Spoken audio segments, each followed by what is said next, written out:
Hello, this is Pete at the Gilson Snowblower and Tiller Shop, and today we're going to talk about tiller seals, specifically felt seals. I get a lot of questions about the felt seals. What are they? What do they do? Well, what are they? We have two types of seals in your worm drive. One set are oil seals or lubricant seals. These will be rubber seals that are pressed in. In some of the grease packed cases, they may be O-rings that are set into place, but they're made to keep the oil in the gear case. Now, your garden is a dirty place, and all that dust and dirt and roots and grass clippings and everything else that you're churning through is really hostile to the rubber lips of these oil seals. So your tiller has a set of secondary, or maybe you want to call them primary seals, that are made out of felt. They're a packing, not unlike what some older faucets would have, where you had string or graphite rings or other material that was kind of squished into place to form a seal. Your tiller has a system of felt seals meant to keep the dirt in the garden and away from your delicate oil seals. And this is the difference between a rebuild job that will last a season and an original build that may have lasted for a generation or two, 3 or 4 decades, maybe more. We're servicing tillers that go all the way back into the late 1950s. So there's a wide range of exposures and conditions and things that have happened to these machines over the years. So, how does this all work? This information is going to apply to pretty much all of the Gilson tillers. The classic front drive, worm drives, as you see here, the chain drive models, the little compact tillers, cultivators, the mini tillers, the rear tine tillers, the whole family. The shaft sizes vary, the felt sizes vary, but the concept is very consistent throughout these designs. So I'm going to stay away from specific part numbers in this video because it will just confuse things for those that have something other than this specific design, but the information is widely applicable. So it begins with a primary set of felt seals, and this usually consists of, in almost all cases, 2 felt seals sized to fit on the tine shaft. One goes onto the tine shaft, as you see, and then there is a washer, a steel washer that follows it, followed by another felt washer. Generally the same, but on some models they are actually different thicknesses. Again, we can work through this in your parts list and get the right stuff into your machine. So now you have a felt, a washer, and a felt. And the inboard felt is up against the castings, which these are sand castings, so they have some texture to them. So it will tend to engage the felt a little bit. And we'll get to this in a little bit, but on your tine assembly, there's a cup and some features in here that also provide some texture. So the best operating theory of how this works is that when this is all compressed together, you've engaged the felt against the case, you've engaged it against the tines, and you get this smooth washer in between, and what you've created is something of a rotary joint. Dirt or soil is prohibited from either end. It's spinning in the middle and it keeps it pretty clean. The next thing that follows is what's usually called, or sometimes called, an intermediate seal.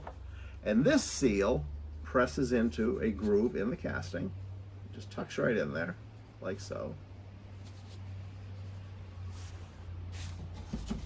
And it just so happens that the diameter of this cup on your tine assembly is going to land near the center of this ring. So it's going to embed itself into it. So when we drop this on here, it's going to slide in. totally covers the stack of felt, washer felt, and compresses it a little bit.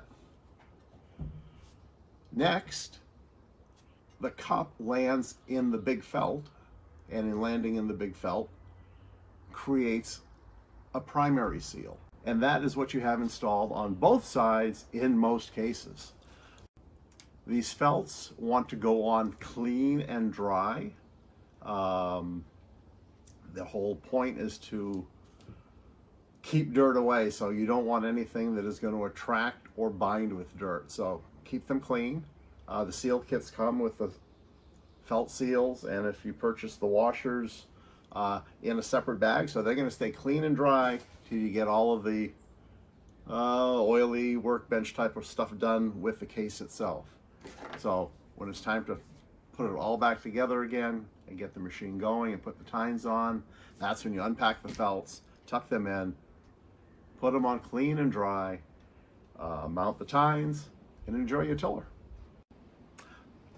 On some of the earlier machines, 1960 back to I think 1957, where we begin the story, they used a slightly different arrangement. They actually used 3 individual seals, and the tine assemblies had not just one ring on the cup, but they had 2.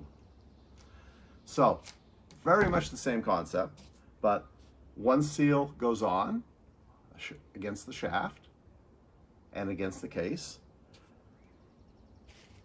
A larger seal tucks in, an even larger seal tucks into the worm drive case, and when the tines go on, they embed themselves in each of these. And on these you will see the term outer seal, intermediate seal, inner seal, and that's why even on some of the later model machines that continue to use this part, they'll refer to intermediate seal and inner seal, but there's no outer seal.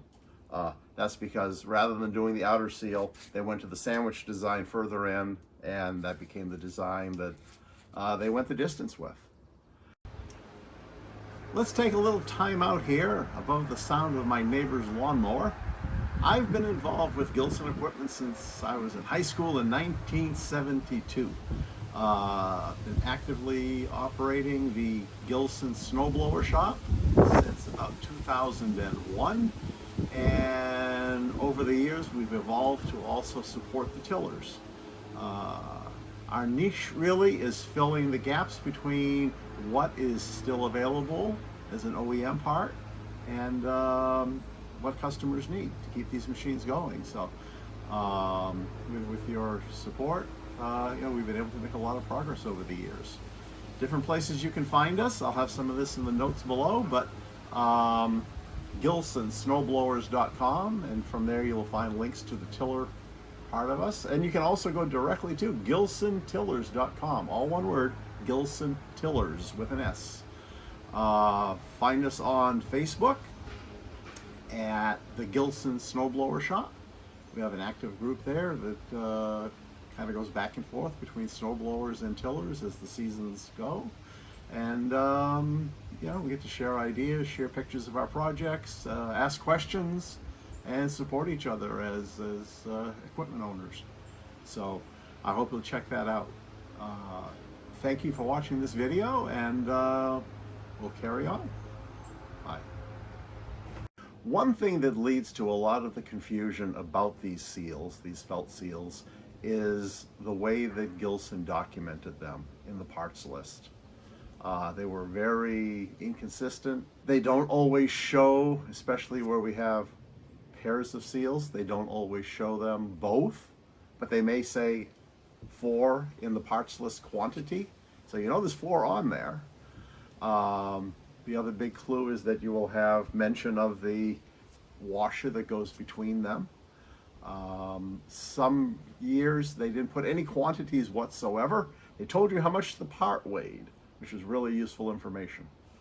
That's what we have to work with. So it's been through a lot of research, through different parts lists where things were shown different ways. In a few cases, they actually do show the complete arrangement. And that's what kind of shines the light on the truth of it all. As I said, on others, they just give us the quantities, and you can interpolate with enough background information. That's how it went together. As time went on, it got better. So when you start looking at the cultivators, the rear tine tillers, those have everything stacked right there just the way you need them. So we're happy to say that over the years, we've managed to accumulate archival samples of, to my knowledge, every one of the Gilson tiller felt seals. So we have them all available for, again, all those models: front tine, worm drive, chain drive, cultivators, even the rear tine models. So I hope that helps. So I hope this clears up some of the confusion, and look forward to helping you enjoy your Gilson machine. Thanks, and bye till next time.